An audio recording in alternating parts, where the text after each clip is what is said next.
In this example, we're going to have this disk which has a mass of 30 kilograms, and it's going to be rotating around this axis O, and we're going to apply a 5 Newton meter moment and a 10 Newton force.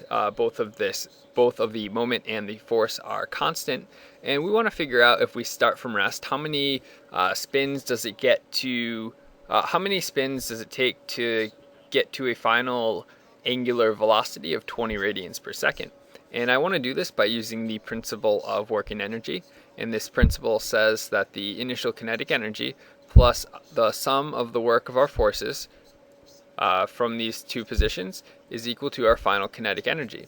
And now, since we're not dealing with particles anymore, and we're dealing with rigid bodies, our kinetic energy T is going to be equal to something else. And since this is rotation about a fixed axis, we're spinning around this point O, our kinetic energy is going to be equal to 1/2 times our moment of inertia about this point O times our angular velocity squared. And we can simplify this equation a little bit more. We know that our initial kinetic energy is equal to 0 because our initial angular velocity is equal to 0. And we know our final kinetic energy, if we plug in this equation, is going to be equal to 1/2 times our moment of inertia about point O. Because this is a disk, our moment of inertia is going to be 1/2 times our mass, which is 30, times our radius, which is 0.2 squared, times our final angular velocity. And we're interested in how long it takes to get to 20 radians per second. So our final angular velocity is going to be 20. Okay, now all we have to do is figure out what forces on our system do work on our system. So if we figure that out by looking at a free body diagram. And first thing we notice, we're going to have some reaction forces because of this fixed axis. And this reaction force is going to be some vertical reaction force, some horizontal reaction force, and we're going to have some weight.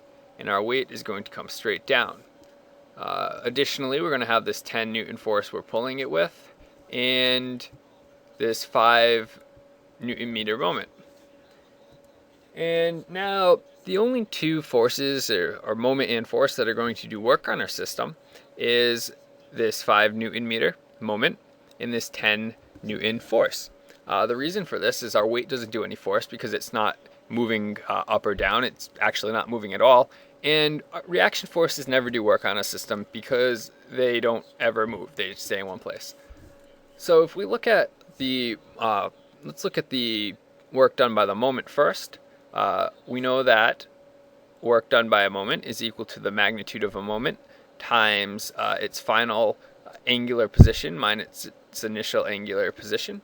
And we're going to say our initial angular position is 0. It's important to note that this is going to be in radians.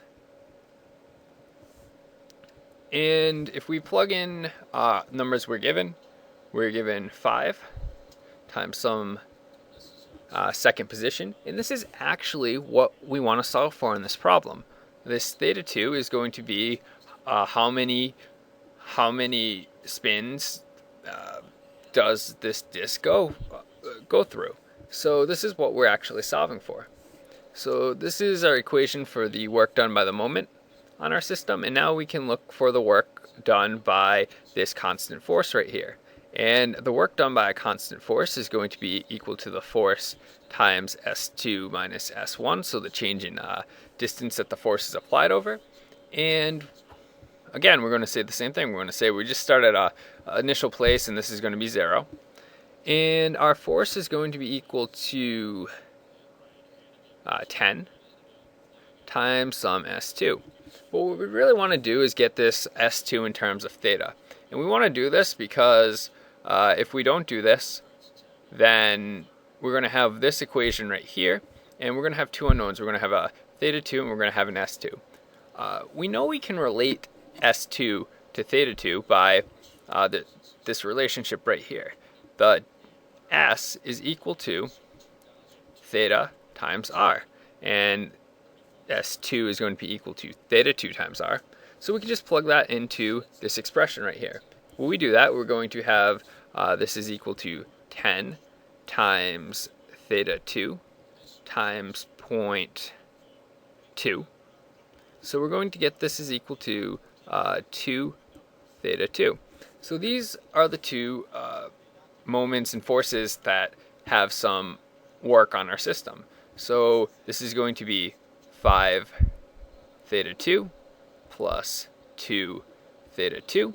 So it's going to combine to be 7 theta 2 is equal to 1/4 times 30 times 0.2 squared times 20 squared. And if we solve for what theta 2 is, we get theta 2 is going to be equal to 17.1 radians.